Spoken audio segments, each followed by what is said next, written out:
How's it going, everybody? Commissioner here.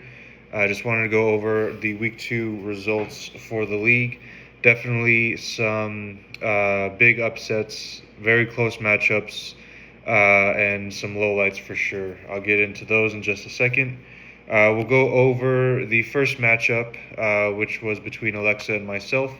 Just to recap the projections, I was projected 110 points and Alexa was projected 134.8. The actual score ended up being Alexa coming out on top, 122.8 to my 112.4. So it was a bit closer than projected, but unfortunately my players weren't able to get over that deficit, which was very sad to watch. For Alexa's team, definitely the low light for her was Derrick Henry, only getting 2.3 fantasy points, which, going back to week 1, is definitely a huge blow. He balled out week 1, and sorry. And the Ravens actually won. They pretty much dominated the Browns, but yeah, Henry only 23 yards and 11 touches on the ball. I guess they went more passing than they did rushing, which would have really hurt Alexa's team if it wasn't for goddamn Puka Nacua, who's a wide receiver for the Rams, if you're unaware. He was projected 19.7, but he ended up balling out and getting 27.6. Which is definitely making up for that deficit from Derrick Henry. 221 yards, 1 touchdown. He got the ball thrown to him 18 fucking times. That's ridiculous. But yeah, he definitely came up on top for Alexa's team. As for my team, I would have to say my highlight would be my quarterback, Jaden Daniels. Even though he didn't do too well, they did end up losing their game, but he did get me some points, 19.7, but he did pick up an injury in that game, and he's not expected to return until the end of September. And I know it's only week 2, but I'm starting to think that I am a jinx for these players. Jaden Daniels got injured. I had to switch out a tight end. I picked up Dallas Goedert from the Eagles because my drafted tight end, George Kittle, I had to put on IR because he's out until October. And Dallas Goedert ends up getting injured 2 days before game day. And so he didn't play on Sunday and got me 0 points, which just is a huge blow. I went into the Monday night game only I believe it was 9 points behind Alexa. And the player that I had playing Monday night was Ashton Jeanty, who was projected 17.3, but the Chargers defense just absolutely destroyed Las Vegas. The Raiders they didn't score any touchdowns. 3 field goals was the maximum points that they could get. Ashton Jeanty, he did have a couple nice plays, but no touchdowns means no points. 81 yards in total, over 30 carries. Just wasn't enough to get over it. And I was having high hopes because her player that played Monday night was Brock Bowers, the tight end for the Raiders, and he went in questionable with a little bit of a knock on his knee. So I was thinking that an underdog story could be written, but the Chargers had to go and ruin it. Way to go! Thanks. But yeah, so I go 0-2, 7th in the league. Alexa is second. She's 2-0, but it's still only week 2. There's still 11 more weeks to go. We'll see what happens. Anything can happen. Moving on to the next one, we have. I think some of these people are adjusting their names. We got Audrey against Sandy. The projection for this one was Audrey winning 131.4 to Sandy's 119.9. Actual scores ended up being 110.5 to 85.3 in favor of Audrey. For some highlights for her, definitely Lamar Jackson.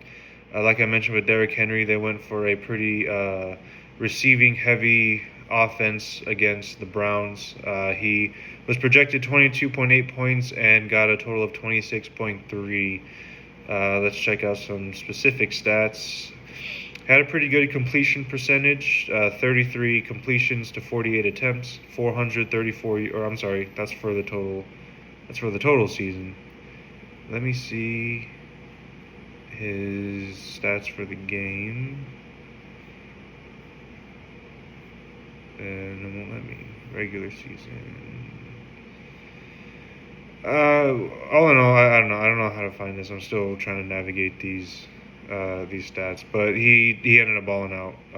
He went pretty crazy. So that definitely helped in her favor. Some lowlights for her, I'd probably say Drake London and Chase Brown. Chase Brown, running back for the Bengals, and Drake London, wide receiver for the Falcons. Both went heavily under their projections, but at the end of the day, it didn't really matter. She came out on top by a pretty hefty margin. Moving on to Sandy's team, we have a highlight for her. Not a lot of these people did very good. Sorry, Sandy, but I'd probably say Devon Achane, running back for the Dolphins. He got Sandy 26.2 points. Definitely a lot of lowlights here, though. Cortland Sutton, wide receiver for the Broncos, 1.6 points. She didn't change out her kicker, who was injured, and got 0 points again. And Omarion Hampton, running back for the Chargers, only 3.5 points. So definitely some roster changes coming Sandy's way, hopefully. If you're watching this, Sandy, I definitely recommend getting some roster changes, please. Hit Kreska up, or someone hit me up if you need help getting some new players on the team. So moving on, let's go back to the next matchup. We got Laurel against Kreska. Projected points, Laurel was supposed to be coming out on top at 134.2 to Kreska's 119.3. First upset of the season, actually. Laurel fell short. She only got 114.3 points, and Kreska came out with a dub with 127.6. For Laurel, definitely a huge blow to her is the injury to Joe Burrow in the game on Sunday. Even though they did win, he went out pretty early in the game, I believe, so he got he got only 7 points, which, is points, but for your quarterback, that's definitely not something you want to be seeing. Hopefully a speedy recovery for Mr. Burrow. He's not expected back until mid-December. Highlight, definitely Amon-Ra St. Brown, wide receiver for the Detroit Lions. Completely mollywopped the Chicago Bears, 52-21. And he got Laurel 39.2 points. That is insane. I wish I could see the stats that he got over the game. Here we go. Let's see. 9 receptions, 115 yards, 3 touchdowns. He went demon mode on that game. That poor Bears defense. I feel so bad. Let's see. Any other highlights?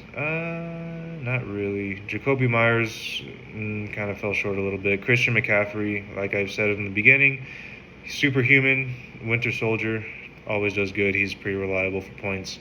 But it was not enough. Kreska had some pretty good picks. Justin Herbert balled out against the Raiders on Monday. No one super outstanding. I guess Devontae Adams had a good game against the, I believe it was the Titans. Yes. 106 yards, 1 touchdown. Pretty decent. Went above projections, which is all that you can ask for. Ravens defense balled out too. So good job on getting that upset. Kreska moves up to 4th place, and she was projected to be last after draft day, which now Laurel holds that position. You got to get Joe Burrow out of there, Laurel. You have Kyler Murray on your bench. I don't know how reliable he is. You might want to look into those free agents, just FYI. All right, moving on to the last matchup. We have Andres against Daniel. Andres was projected to win 129.6 points to Daniel's 125.5. And another blowout for this one. Another upset and a blowout. Andres only getting 120.9 to Daniel's 169.5. Holy shit. Josh Allen for Andres fell a bit short, even though they won 30-10 against the Jets. He only got 11.8 points. Let's check the stats real quick, see why that is. 14 completions out of 25 attempts, only 148 yards. I guess they were more of a rushing offense this game. But yeah, so Josh Allen's usually a pretty reliable, above average point scorer for fantasy, but he fell a bit short this week. He was projected 21, so he fell short 10 points. Anything else notable for Andres? Let's see here. 2.2 points from Evan Ingram, tight end for the Broncos. Not very good, but I don't even think he's a really good player anyways. Yeah, only one reception for 12 yards. Not ideal. Daniel, holy shit, man. Saquon Barkley, he didn't get above projections, but 17.5 points is pretty good.